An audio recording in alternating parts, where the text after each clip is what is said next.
علیکم ورحمۃ اللہ وبرکاتہ۔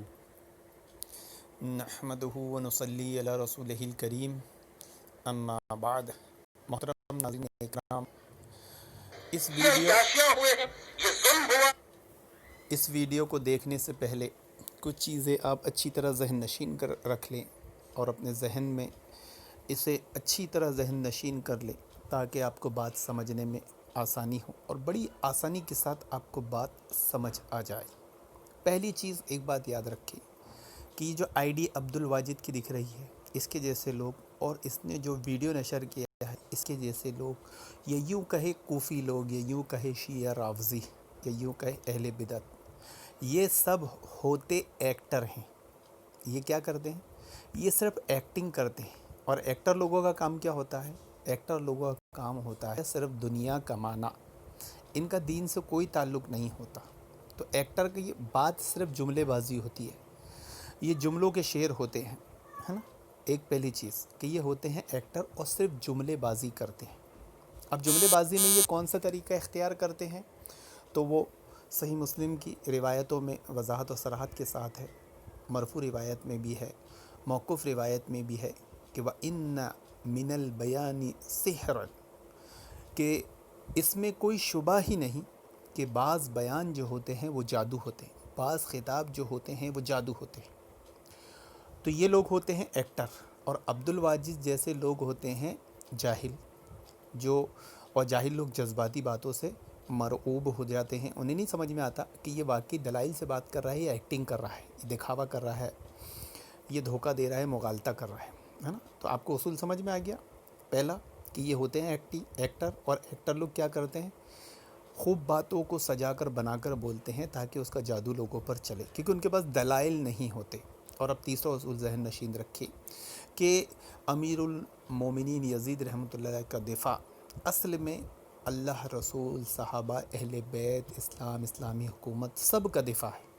یہ اصول کو بھی اچھی طرح ذہن نشین رکھیں۔ اور ان پر حملہ اصل میں پھر وہ سیڑھی ہے جس کے ذریعے آپ اللہ، رسول، صحابہ، ائمہ، اسلام، اسلامی حکومت، سب پر، اہل بیت، سب پر حملہ کر سکتے ہیں اور حملہ کریں گے ہی۔ اب یہ تین اصول اچھی طرح ذہن نشین کر لیے۔ اب آگے توجہ کے ساتھ ویڈیو سنیے اور آپ دیکھیے کہ یہ جو ویڈیو میں ایکٹر بول رہا ہے یہ صرف ایکٹنگ کر رہا ہے، اس کے بعد دلائل ولائل کچھ ہے نہیں۔ اب یہ ایکٹنگ کرنے میں کیا کر رہا ہے کہ اصل میں اس کے دل میں جو آگ بھری ہے وہ وہی ہے جو کربلا کا حضرت حسین رضی اللہ عنہ اور امیر المومنین یزید کے خلافت کا مسئلہ ہے۔ یہی اصل بنیاد ہے اور اسی کی وجہ سے یہ سب پر بھونکتے ہیں۔ اب یہ دیکھیے ایکٹر یہ کیسے ایکٹنگ کر رہا ہے، یعنی اس کے بیان جو ہے یہ جادو ہے، جادو، یہ کیسے جادو دکھا رہا ہے، لیکن جو حق ہوتا ہے، حق کے سامنے جادو نہیں چلتا۔ آئیے اب اس کی جادوگری دیکھیے۔ یہ سارا کچھ ہو رہا تھا اور جو شرائط رکھے گئے نا اس میں ایک شرط تھی کہ آپ دیکھیں ان کو اندازہ جو تھا سیدنا امام حسن علیہ السلام کی ویشنری پر، ان کی بصیرت پر، قربان کیا ان کی بصیرت تھی۔ سیدنا امام حسن علیہ السلام وہ شرط میں لکھے کہ اہل بیت کو، حسن اور حسین اور ان کی اولاد کو نہ راز میں قتل کیا جائے گا نہ کھلم کھلا قتل کیا جائے گا۔ سیدنا امام حسن علیہ السلام کو 6 مرتبہ کھانے میں زہر دیا گیا۔ بھلا بتائیں اسے ایکٹر کو، اس جادوگر کو، یہ کیا بیان کرتا ہے، کیا بولتا ہے؟ نہ راز میں چھپ کر قتل کیا جائے گا اور نہ ظاہر میں کیا جائے گا۔ تو پھر یہ جو 6 بار زہر دیے یہ کائی میں دیے تھے؟ چھپ کر نہیں دیے تو کائی میں دیے تھے؟ ایک چیز اس کی جادوگری میں ایک پولم پٹی آپ نے پکڑی ہے، آگے بھی پکڑیں گے۔ کسی کا پلاٹ کھائے ہوئے تھے، کسی کو تھپڑ مارے ہوئے تھے، کسی کو گالی دیے تھے۔ بھئی زہر کیوں دیتا آدمی؟ بھئی اگر کوئی حسد بھی کرے تو ایسے ہی حسد کرے گا نا۔ کچھ کیا ہی نہیں جو آدمی اس کو زہر دے کے جان سے مار دیتا ہے آدمی۔ کون دے رہا تھا یہ زہر؟ سمجھنے کی بات ہے۔ یہ زہر دے کر امام حسن علیہ السلام کو شہید کرنے سے فائدہ کس کو ہونے والا تھا؟ سمجھنے کی بات ہے۔ ایک کامن سینس کام کرتا ہے، ایک عام آدمی رستہ چلنے والا آدمی بھی سمجھ سکتا ہے کہ کون کر رہا ہوگا۔ 6 مرتبہ زہر دیا گیا۔ دیکھا آپ نے، اس جادوگر نے جادوگری دکھاتے ہوئے ایک ایسا اصول سکھانے کی کوشش کی ہے جو اہل سنت کا، کتاب و سنت کا، صحابہ کا اصول نہیں ہے بلکہ یہ شیعہ رافضیوں کا اصول ہے. یعنی اسلام نے یہ اصول ہمیں سکھایا ہے کہ کتاب و سنت کو ان سے سمجھو جن کو اللہ کے نبی صلی اللہ علیہ وسلم نے سمجھایا، یعنی صحابہ سے. صحابہ سے ہم کو دین سمجھنا ہے جیسا نبی نے ان کو سمجھایا ہے اور جیسا ان سے ائمہ امت نے سمجھا ہے. لیکن یہ اس اصول کو کاٹ کے کیا بولتا ہے جادوگر کہ کامن سینس کی بات ہے. ایک عام آدمی راستہ چلتا ہو، اب بھلا بتائیں راستہ چلتے والے کا اتنا دماغ، اتنا علم، اتنا ایمان مضبوط ہو سکتا ہے، اتنی سمجھ پختہ ہو سکتی ہے؟ وہ کوئی پاگل بھی تو ہوگا شیعہ رافضی جیسا، کوئی چرسی گرد اللہ بھی تو ہوگا، یا کوئی کن دماغ ہوگا ان کے جیسا، یا کوئی ایکٹر ہوگا ان کے جیسا. وہ کیا سمجھے گا؟ وہ تو کچھ الٹا ہی سمجھے گا نا. تو شیعہ رافضی کیا کرتے ہیں کہ صحابہ کی سمجھ فہم کو ہٹاتے ہیں اور بولتے ہیں تم اپنی عقل، اپنا کامن سینس لگاؤ اور اپنا کامن سینس لگا کے سمجھو تو ہدایت پاؤ گے. اصل میں یہی آدمی گمراہ ہوتا ہے. تو یہ جادوگر نے جو دوسری جادوگری دکھایا تھا وہ یہ تھی. تو یاد رکھے اب جب آدمی اپنا کامن سینس لگائے گا تو پھر کیا بیڑا غرق کرے گا، آئیے سنیے. اور 6ویں مرتبہ میں آپ شہید ہو گئے. 6ویں مرتبہ میں آپ سن 50 ہجری میں، 40 ہجری میں آپ حکومت حوالے کرے تھے اور 50 ہجری میں آپ اس دنیا سے پردہ فرما دی، شہید ہو گئے. 50 یا دیکھا آپ نے یہ کیا کہنا چاہ رہا ہے؟ اصلاً بات آپ کو بتاؤں کہ حضرت معاویہ رضی اللہ عنہ سے جو صلح ہوئی تھی حضرت حسن رضی اللہ عنہ کی خلافت کے مسئلے میں 40 ہجری میں، اور 50 ہجری میں آپ کو شہید کر دیا گیا زہر دے کر. تو یہ بتا رہے کہ بھائی ان 10 سالوں کے درمیان میں حضرت حسن کو جو زہر دیا گیا ہے، یہ بولنا یہ چاہ رہا ہے کمبخت بدبخت کہ حضرت معاویہ یا بنو امیہ کی طرف سے کسی نے دیا ہے نا. بھائی اگر وہ دشمن ہوتے اہل بیت کی حضرت معاویہ رضی اللہ عنہ اور بنو امیہ، تو یہ 40 کے بعد سے 50 تک کیوں دیتے؟ 40 سے بعد کے 50 کے بعد تو ان کو کوئی خطرہ ہی نہیں تھا. کیوں؟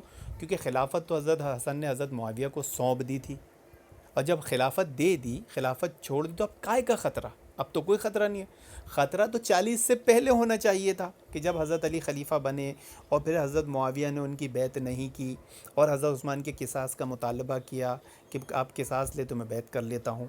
تو وہ سمجھ لو 25 ہجری سے لے کے وہ معاملہ چلتا رہا 30 ہجری تک. تو جو مطلب خطرہ ہونا چاہیے تھا اہل بیت کو، وہ اس زمانے میں ہونا چاہیے تھا، کیونکہ اس درمیان حضرت علی حضرت معاویہ کا ایک معرکہ بھی ہوا، ایک لڑائی بھی ہوئی جسے ہم صفین کے نام سے جانتے ہیں. صحابہ کے درمیان حضرت عائشہ حضرت علی کے درمیان اسے ہم جمل کے نام سے جانتے ہیں. تو اگر ان میں لڑائی ہوتی اور خطرہ ہوتا تو ان دنوں میں ہوتا، ان دنوں میں زہر دیا جانا چاہیے تھا.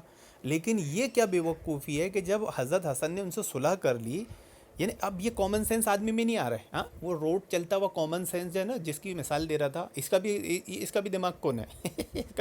اصل میں کامن سینس ہے ہی نہیں. اس کو یہ ایکٹر ہے، ایکٹنگ کر رہا ہے، جادو دکھا رہا ہے. تو کامن سینس والا بھی سمجھ لے گا اس کے اصول سے، اس کی بات سے کہ بھائی جب صلح ہو گئی تو اب کیوں مارے گا کوئی کسی کو؟ اب تو کوئی جھگڑا ہی نہیں رہا، جھگڑے کی جڑی ختم ہو گئی، جھگڑا ہی ختم ہو گیا ہے نا. تو بات سمجھ میں آئی کہ اس کا کامن سینس کیا ہے. آگے اس کی جہالتیں اور سنیے. راوی کہتے 50 یا 51، 10 سال کے بعد پھر آپ شہید ہو گئے.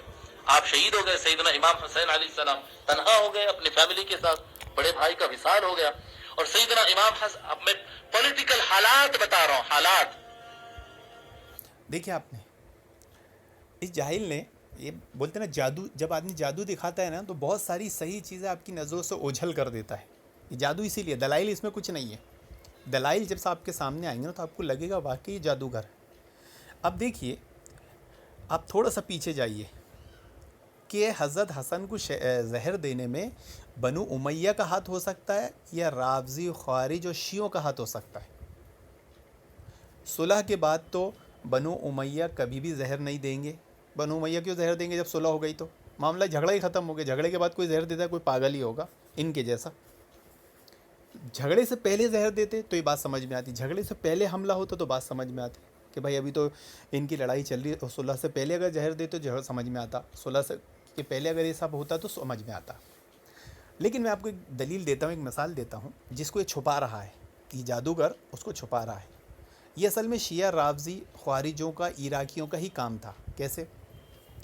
یاد کرے جب حضرت معاویہ اور حضرت علی رضی اللہ عنہ کے درمیان صفین کا معرکہ ہوا اور 6 مہینے لڑائی چلی، اور لڑائی چلنے کے بعد کیا ہوا کہ اس کا کوئی نتیجہ نہیں نکل رہا تھا، دونوں طرف سے صرف مسلمانوں کی ہلاکت ہو رہی تھی۔ تو امت نے مشورہ کیا اور دونوں کو سمجھایا کہ بھئی اس سے صرف امت مسلمان مارے جا رہے ہیں اور فتنہ پھیل رہا ہے اور کچھ ہو نہیں رہا ہے نا، کوئی رزلٹ آ نہیں رہا ہے، کوئی پازیٹیو بات، آپس میں اختلاف انتشار بڑھتا جا رہا ہے، تو اس کو ختم کیا جائے۔ پھر دونوں جلیل القدر صحابی حضرت علی رضی اللہ عنہ اور حضرت معاویہ رضی اللہ عنہ نے صلح کر لی۔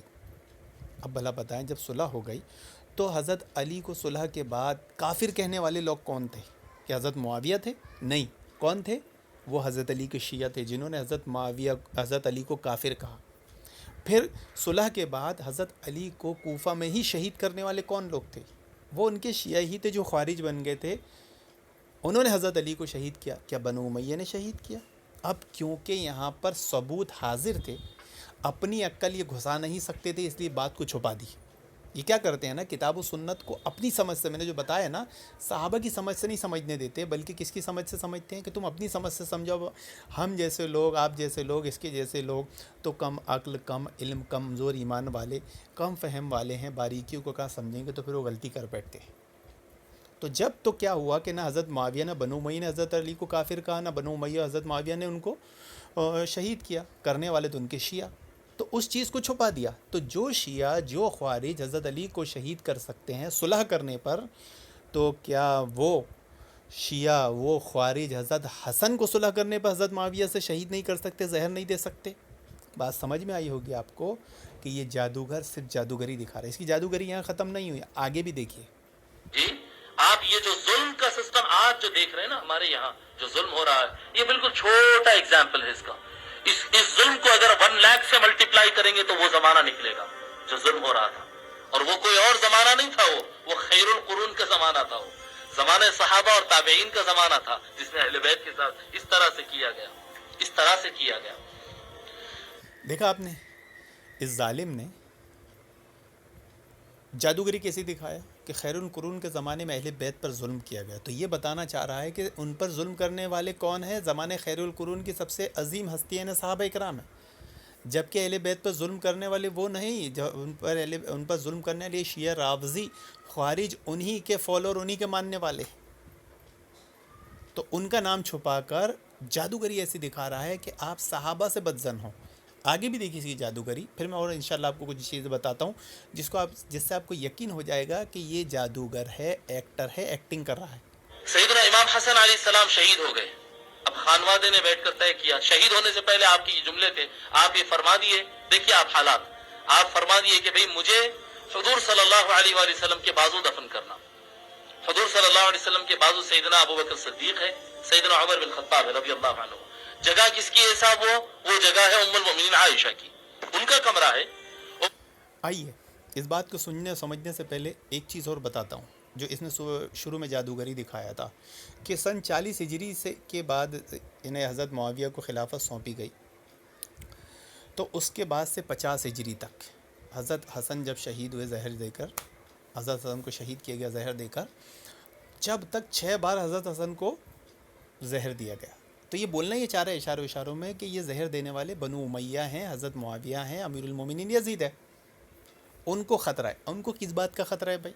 انہوں نے صلح کر لی، ان کو خلافت سونپ دی، وعدہ کر لیا، نعوذ باللہ۔ کیا وہ یہ سمجھتے تھے کہ اہل بیت وعدہ خلافی کر سکتے ہیں؟ ایسی سوچ سکتا ہے کوئی کہ وعدہ کرنے کے بعد وعدہ خلافی کرنے والے کا آخرت میں کیا انجام ہونے والا ہے؟ تو بنو امیہ کا تو ایسا گندہ عقیدہ نہیں ہو سکتا کہ وہ صحابہ کے تعلق سے، اہل بیت کے تعلق سے ایسا سوچے کہ وعدہ خلافی کریں گے۔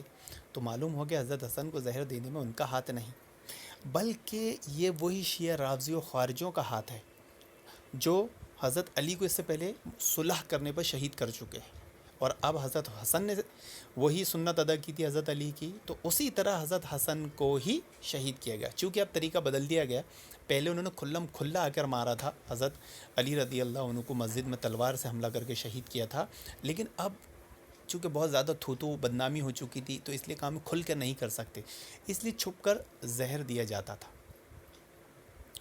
تو یہ کام کرنے والے کون تھے؟ شیعہ رافضی، انہی کے خوارج۔ کیوں؟ کیونکہ حضرت حسن نے صلح کر لی تھی۔ اب دیکھیے دوسری چیز یہ سمجھیے کہ اگر بنو امیہ کو ان سے خطرہ ہوتا تو وہ صرف زہر حضرت حسن کو کیوں دیتے، حضرت حسین کو کیوں نہیں دیتے؟ اس نقطے کو سمجھے. خطرہ تو حضرت حسین سے بھی ہے نا، بعد میں خلافت کے حقدار تو یہ بن سکتے ہیں، لیکن اصل میں خطرہ خوارجوں کو ہی تھا، کیونکہ اہل بیت وعدہ خلافی نہیں کر سکتی. انہیں معلوم ہے کہ جب انہوں نے صلح کر لیا تو صلح کبھی نہیں توڑیں گے. تو خوارجوں کا جو مقصد تھا اسلامی حکومت کو توڑنے کا، کمزور کرنے کا اسلام کو، وہ پورا ہوتا نہیں دکھ رہا تھا. تو اس کی بھڑاس انہوں نے جیسے حضرت علی سے نکالی تھی صلح کرنے پر، ویسی بھڑاس انہوں نے حضرت حسن سے نکالی اور انہیں زہر دے کے شہید کیا گیا. اگر بنو امیہ کا یہ کام ہوتا تو صرف اکیلے حضرت حسن کو وہ نہیں دیتے، بلکہ وہ زہر حضرت حسین کو بھی دیتے. کیوں؟ کیونکہ اگر انہیں لگتا کہ بھائی بعد میں خلافت کے لیے کھڑے ہو جائیں گے تو خطرہ تو دونوں سے تھا نا، ایک کو زہر کیوں دی، ایک کو کیوں چھوڑ دی. اس سے پتہ چلا کہ یہ کام شیعہ رافضیوں کا ہی تھا، خوارجوں کا ہی تھا. کیونکہ جیسے حضرت علی نے صلح کی تھی، انہیں شہید کر دیا گیا، ویسے حضرت حسن کو بھی سزا دی گئی صلح کرنے پر. انہیں معلوم تھا کہ اہل بیت وعدہ خلافی نہیں کر سکتے، یعنی اب بنو امیہ کی حکومت نہیں جائے گی، اس لیے وہ افسوس میں تھے، رنج میں تھے، پچھتاوے میں تھے، غم میں تھے، اور اس جھنجھلاٹ میں انہوں نے اہل بیت کو شہید کر دیا. اب دیکھیے یہ میں نے جو بتایا تھا، یہ ایکٹر ہے، جادوگری کر رہا ہے، اور یہ صرف اس طرح بیان کرتا ہے کہ آپ کو دلائل سے قائل نہ کر سکے، جادو سے قائل کر سکے، جذبات سے قائل کر سکے. اب دیکھیے اس کے جذبات کا کھیل اور اس کی چالاکی کہ کیسے اس نے آپ کو یقین ہو جائے گا کہ واقعی جادو دکھا رہا ہے. ام المؤمنین عائشہ کے کمرے میں حضور صلی اللہ علیہ وآلہ وسلم کا مزار مبارک بنا، ان کے بازو حضرت ابوبکر اور حضرت عمر رضی اللہ عنہ دونوں کے ہو گیا.